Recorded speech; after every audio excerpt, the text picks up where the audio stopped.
Olá pessoal, sejam todos bem-vindos a mais uma aula, um estudo introdutório sobre angelologia.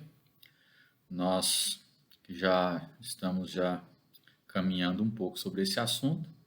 Se você perdeu um estudo que eu trouxe sobre anjos caídos, abordando o texto de Judas, talvez seja interessante você procurar na inscrição do YouTube, né, da igreja, para acessar esse assunto, porque a gente não vai retornar mais a esse assunto.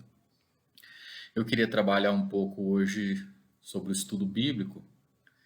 Nós pastores muitas vezes temos a tendência de achar que todas as pessoas conhecem a Bíblia, né? Sabem os textos. E basicamente, em geral, as pessoas conhecem algumas histórias superficialmente. E quando se fala sobre anjos, talvez você não tenha muita noção de como o Velho e o Novo Testamentos, eles trazem aí e abordam e trazem histórias envolvendo os anjos. Então poderíamos dizer que desde o início, desde a criação até a consumação, do Gênesis ao Apocalipse, nós temos a presença de anjos entre o povo de Deus, bons e maus. Então eu queria trabalhar um pouco o estudo bíblico, abordando então um pouco o Velho e o Novo Testamento, o Antigo e o Novo Testamento, onde nós então encontramos essas classes aí, a classe de seres espirituais, que em hebraico é Malak, isso no Antigo Testamento, e nós vamos ver que no Novo Testamento são ângelos. Basicamente, como nós dissemos, o sentido literal da palavra é de mensageiro, ainda que você possa chamar também seres humanos por essas palavras, né? Mensageiros. Mas o Antigo Testamento fala de mensageiros do Senhor, não humanos. E essa palavra não é muito suficiente para comunicar o significado de Malak ou de ângelos, né? A ideia é de, além de ser um portador de uma mensagem, ele também representa aquele que o enviou, ou seja, ele está ali para realizar uma tarefa específica, uma obra específica. Mas basicamente, de maneira frequente, os anjos são portadores aí de mensagens para o povo de Deus. Talvez você se lembre de primeiro evento aí, olhando para o Velho Testamento, o Antigo Testamento, primeiro evento em Gênesis, né? Quando nós temos esse homem sendo expulso do jardim, esse homem e essa mulher sendo expulsos do jardim, e você tem anjos sendo colocados por Deus para que Adão e Eva fossem impedidos de entrar novamente do jardim do Éden. A Escritura diz que querubins foram colocados como protetores da entrada. Nós vamos ver que os querubins são uma classe de anjos que, citados com os outros chamados serafins, são uma espécie de classe de anjos. E depois nós vamos retornar no estudo sistemático, falando sobre aí os serafins e os querubins, que demonstram essa a função importante dos anjos.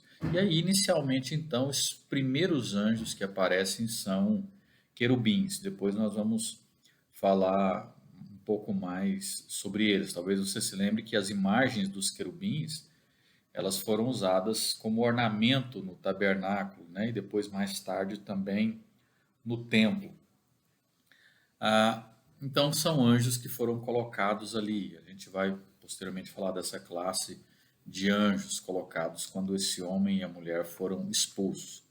Você se lembra na continuação, também, ainda em Gênesis, você percebe e talvez se lembre da história de Ló. Dois anjos são enviados pelo Senhor para avisar a Ló sobre a destruição que aconteceria em Sodoma. Então, eles se manifestaram na forma física de homens, embora seja evidente que não eram só homens, né, mortais.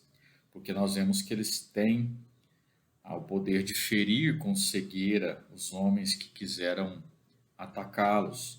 Se você fizer essa leitura aí, em Gênesis capítulo 19, dos versos 1 a 22, você vai ver isso. Você também percebe que eles se comunicam com Ló e com Abraão usando o idioma que aqueles homens falavam. Então, nós podemos deduzir que os anjos têm a qualidade de pessoalidade. Essa é uma coisa muito interessante também que nós vamos tentar falar no estudo sistemático e que quem sabe eu faça um estudo sobre a ideia de pessoalidade, né? Que é muito interessante relacionado aos anjos. Vocês se lembram que Deus é um único Deus, uma só essência, mas três pessoas. Então, Pai é uma pessoa, o Filho é uma pessoa e o Espírito Santo é uma pessoa, três pessoas distintas.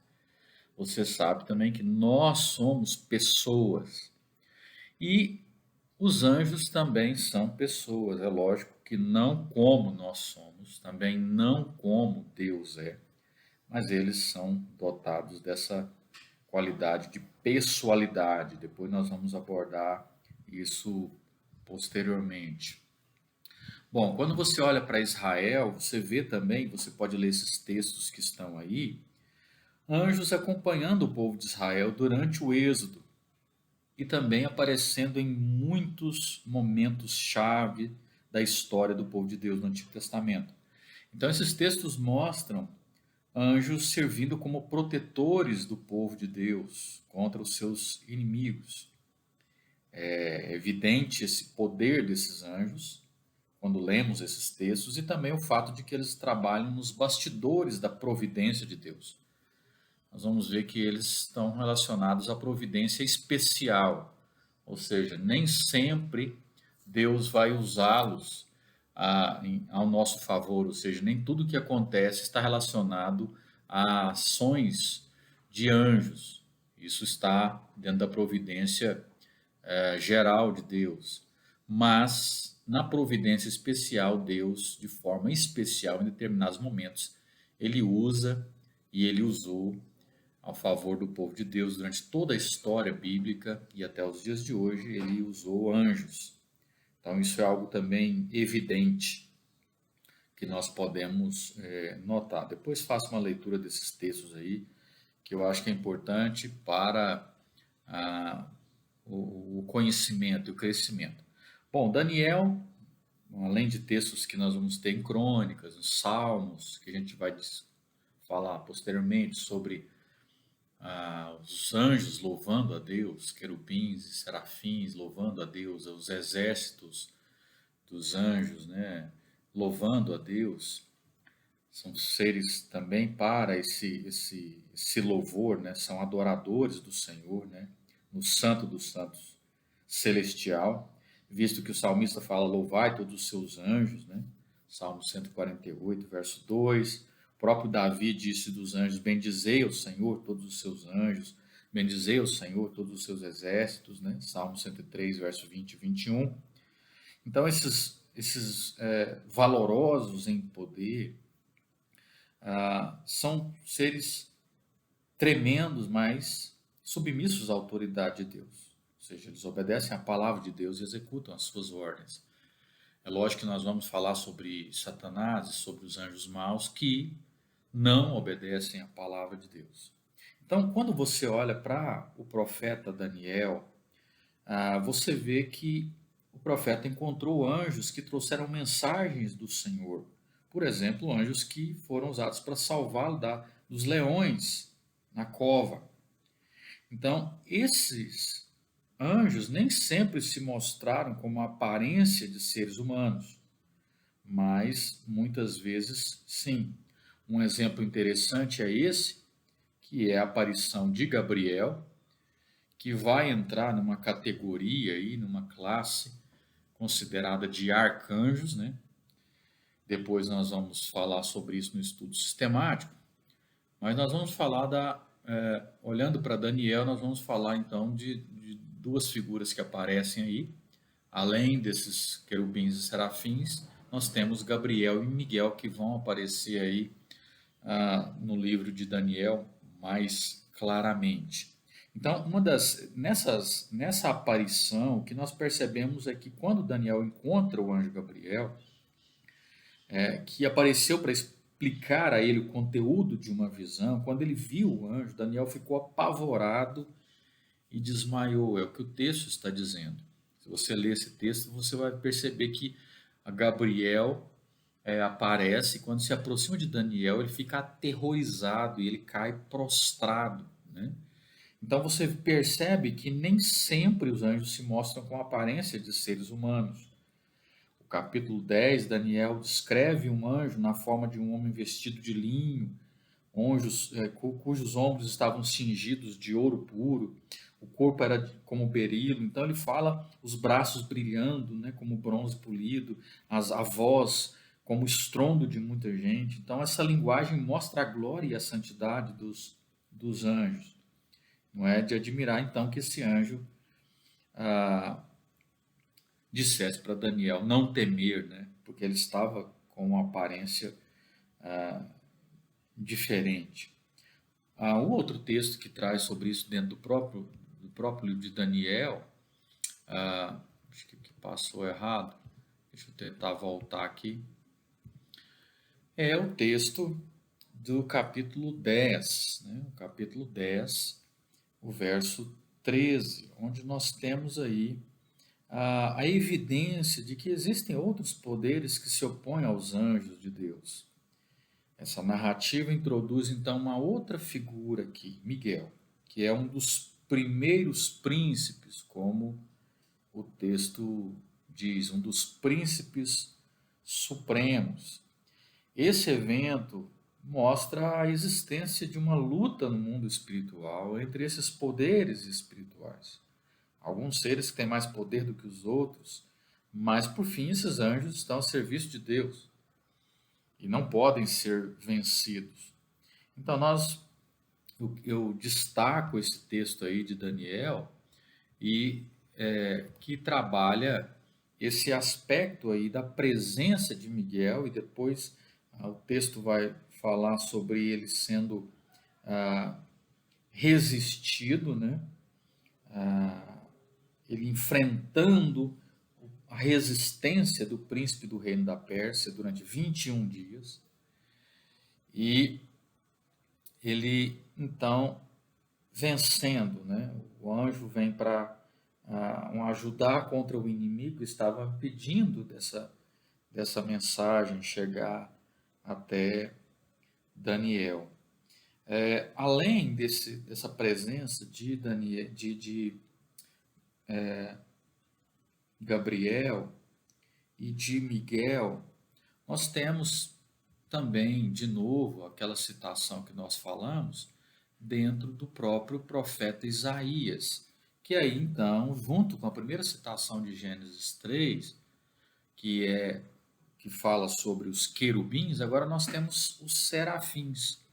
Se você observa aí, o rei Uzias havia morrido, então Isaías tem uma visão, e nessa visão ele vê então serafins. E ele descreve esses serafins, né, nessa visão ao redor do trono de Deus. Eles tinham 6 asas, voavam em volta do trono de Deus, e foi um desses que comunica o perdão de Deus a Isaías. Mas a função principal deles no texto é proclamar a santidade de Deus. E aí a voz do serafim que clamava moveu as bases do limiar e o templo se encheu de fumaça. Então isso mostra um pavor e um temor que Isaías deve ter experimentado, porque ele diz: ai de mim, eu estou perdido. Então a grandeza de Deus revelada no poder e na glória desses anjos. Nessa visão espantosa, você percebe então a distinção entre o Criador e a criatura sendo mantida. Uma coisa é Deus, outra coisa são os anjos. Então os anjos, ainda que com a sua beleza e glória, eles são criaturas de Deus. Então, de forma alguma, eles não podem, eles não são objeto de devoção, objeto de louvor. Então você vê aqui a segunda classe de anjos são os serafins. A Bíblia fala de querubins, de serafins, A Bíblia fala de Gabriel, a Bíblia fala de Miguel, e no estudo sistemático nós vamos retornar. Eu estou só pontuando um pouco esses textos aí para a gente poder ter a noção bíblica, né, desses textos aqui. A Bíblia, nem todos os anjos na Bíblia continuaram obedientes a Deus. O Antigo Testamento fala também da atividade desses espíritos rebeldes, né, desses espíritos que lutam contra o propósito de Deus para prejudicar o povo de Deus. Nós vemos esse primeiro episódio aí no Éden também, com a presença da serpente, que tentou Adão e Eva. Quando nós formos falar sobre Satanás, nós vamos retornar a esse assunto. E também,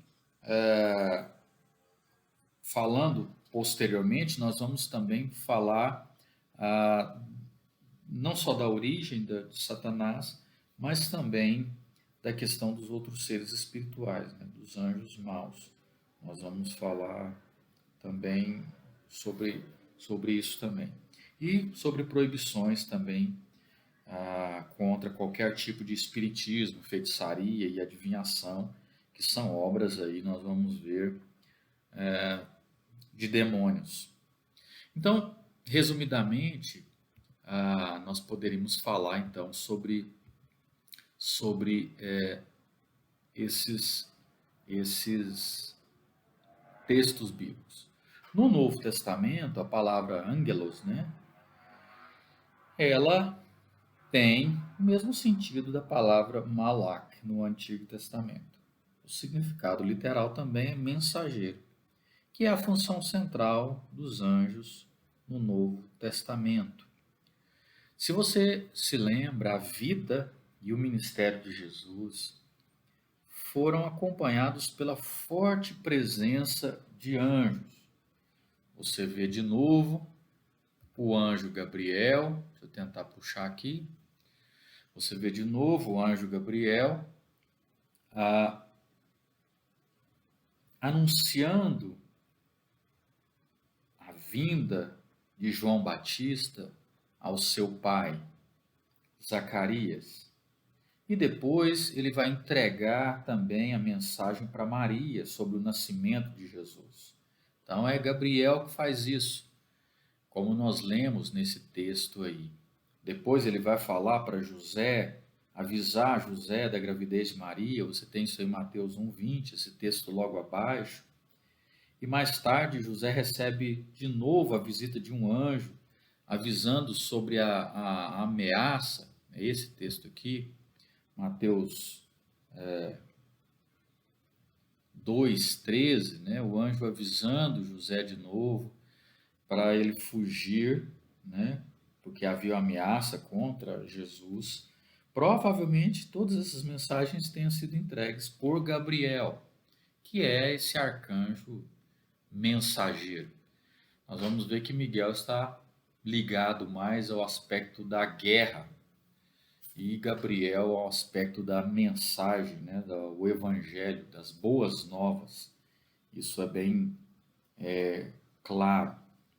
Quando Jesus nasce, talvez você se lembre também, aparece um anjo, né? Aqui é o texto, vamos tentar fazer essa leitura aí, está meio pequeno, mas você vê que um anjo aparece para proclamar as boas novas aos pastores no campo. E eles ficam tão atemorizados, como é comum nessas aparições, que o anjo de novo fala, como nós vimos em outro texto, não temais.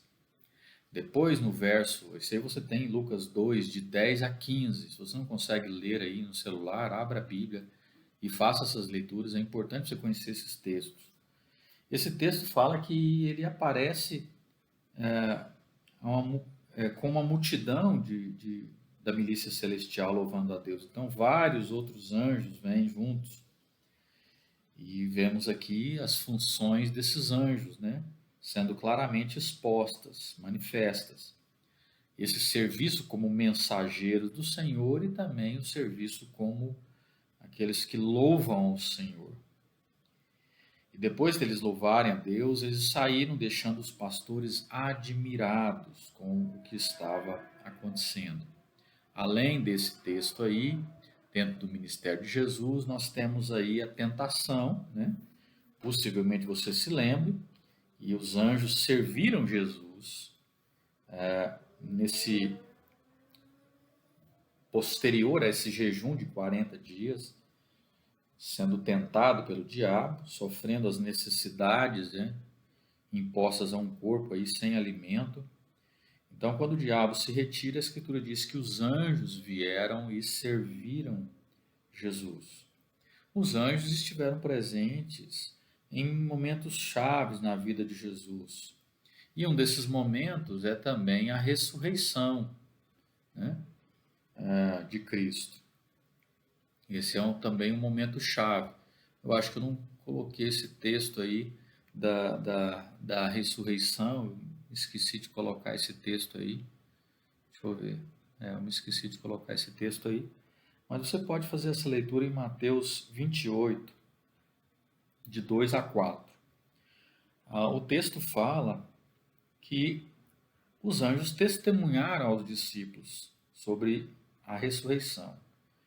Houve um grande terremoto, porque um anjo veio, desceu do céu, chegou, removeu a pedra e se assentou sobre ela, né? E o aspecto desse anjo, a Escritura diz que era como um relâmpago. Também diz que a sua veste alva como a neve. E os guardas ficaram também tremendo com medo, né? Como se eles estivessem mortos. Então, Mateus 28, de 2 a 4, traz esse relato desses anjos aí.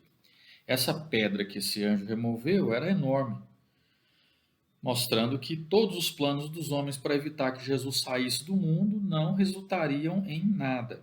É claro que Jesus não precisava que a pedra fosse retirada para que ele saísse do sepulcro, mas isso foi necessário para que todos soubessem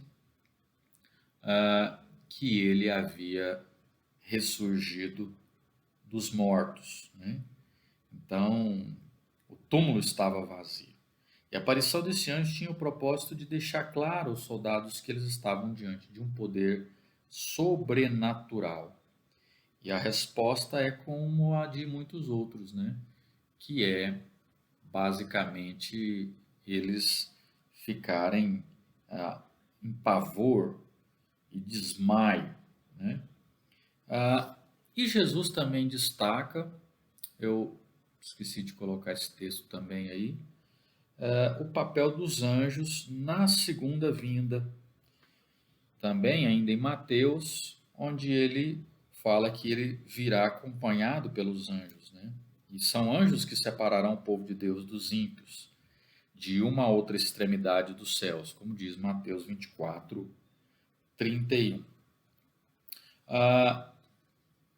Depois nós entramos então em Atos, dentro do Novo Testamento, e a vida da igreja, ela é pautada também pela presença dos anjos. Os anjos estiveram ativos no ministério dos apóstolos durante esses primeiros anos da igreja.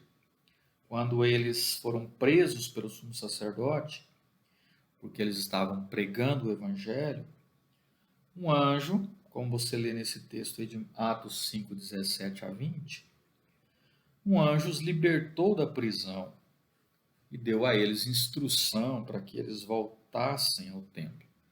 É importante, na medida que eu falo, a gente não, às vezes não consegue ler todos os textos, mas você para o áudio aí e lê o texto e depois dá continuidade ao áudio para que você leia o texto e não só ouça eu citando o texto, né? Leia todo o texto.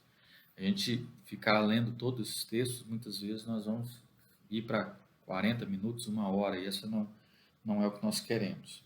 Depois um anjo fala com Filipe para que ele fosse a determinado lugar. Você vê isso em Atos 8, 26 a 27, né? Filipe foi e encontrou o eunuco e etíope. Isso acontece por causa de um anjo. Você vê também em Atos capítulo 10, 3 a 4, todo o capítulo 10, você vê o centurião Cornélio recebendo a visita de um anjo. E esse anjo revela que as orações de Cornélio haviam sido atendidas. É interessante notar quanto que para Cornélio e Pedro, essa união dos cristãos gentios e judeus era uma ideia muito radical, que precisava de uma interpretação divina para superar os preconceitos dos dois lados. Então foi necessário vir um anjo dos céus para tirar todo o preconceito existente entre Pedro nesse evangelho que atingia agora os gentios, né, sendo marcado por Cornélio e os seus. Depois você vê no capítulo de número 12 de Atos, está aí embaixo, novamente o Senhor enviando um anjo para abrir a porta da prisão. Dessa vez o anjo leva Pedro de volta para casa, onde os cristãos estavam reunidos. E esse é o capítulo 12. E no capítulo 12, no verso 23, você vê que nesse capítulo o anjo mata o rei Herodes, quando ele aceita o louvor do povo como se fosse próprio Deus. Então você percebe esse texto aí trazendo essa morte de Herodes acontecendo por um anjo que vai feri-lo, né? Nós já trouxemos outros estudos falando sobre Herodes, né? Tem Herodes o Grande, tem os filhos dele, netos dele. Então isso é importante, não vou abordar sobre isso agora, mas esse não é o Herodes o Grande, que é aquele que estava presente no início lá do nascimento de Jesus, depois morre, né, brevemente, e aí o seu reino vai ser dividido para os seus filhos, outros Herodes, Antipas, Agripa, né, Neto, etc. Ok? Depois isso é um outro assunto, depois vocês pesquisam as pregações aí, a gente já falou sobre isso em outros momentos também. Bom, e aí nós temos esse texto de Atos 27, encerrando o livro, mostrando um anjo sendo enviado a Paulo quando ele estava no navio, no meio de uma tempestade. Esse anjo conforta Paulo, dizendo a ele que nenhuma pessoa se perderia. Então, observe como faz parte a presença, a existência, o contato dos anjos dentro desse período bíblico, né, de formação aí, do período apostólico. Quando nós olhamos para Hebreus, uma coisa interessante é que a presença de anjos, ela às vezes não é óbvia, né?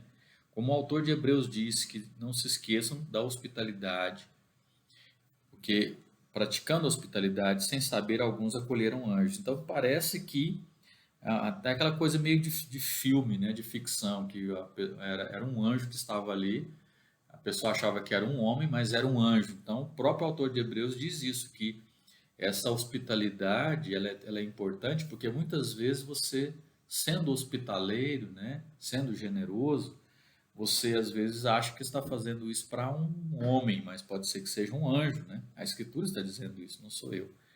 Então, muitos, sem saber, acolheram anjos. É lógico que a gente não sabe se isso pode acontecer hoje, né? Mas que é um texto interessante, digno de ser interpretado em profundidade, isso é muito certo, né? Então esses anjos, o que eles fazem nessas situações não é revelado, mas nós podemos supor que eles estejam agindo em prol do povo de Deus para realizar o plano divino, né? Uma das coisas interessantes quando nós vamos para Paulo, rapidamente, para nós caminharmos para uma conclusão, é Paulo dizendo que a grandeza desses anjos algumas vezes leva as pessoas a serem tentadas a adorá-los, a louvá-los, a cultuá-los.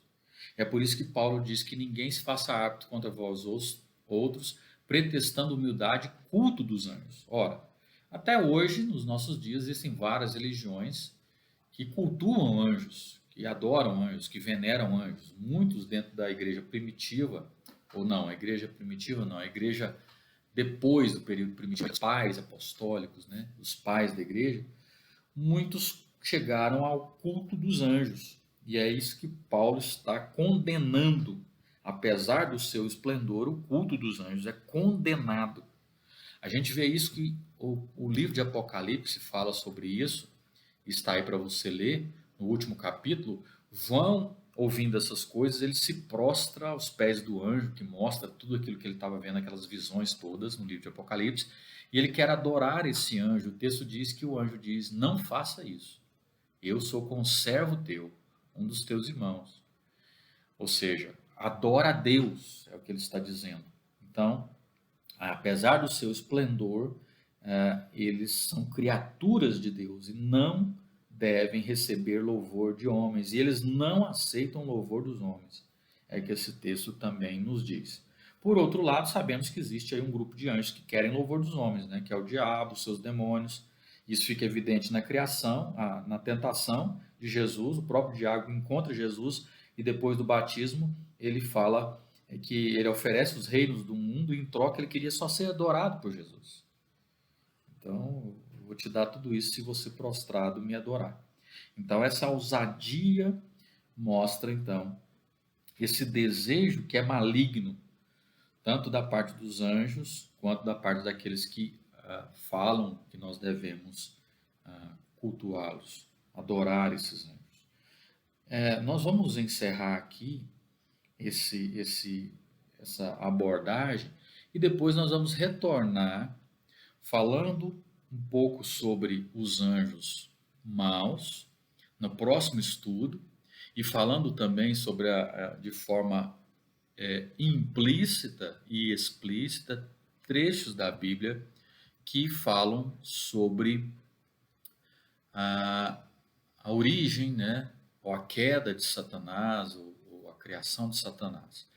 Então, nós vamos falar sobre isso num próximo estudo, um pouco sobre os anjos maus, também trabalhando alguns textos no Velho Testamento e no Novo Testamento, e sobre Satanás também, e sobre textos que trazem sobre os demônios também no Novo Testamento, a possessão demoníaca, e num segundo momento nós vamos então entrar para o estudo sistemático, né, onde a gente vai considerar um pouco a natureza desses anjos.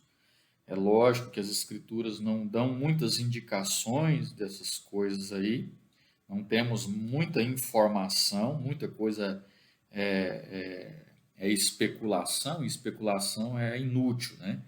Então nós precisamos ficar num resumo sistemático com aquilo que nós temos biblicamente, ok? Então nós vamos tentar fazer isso num segundo encontro. Então que Deus possa abençoar, que você possa estudar esse assunto e que possa ter sido de grande proveito esse estudo nosso. Tenha uma boa semana a todos, até o nosso próximo encontro.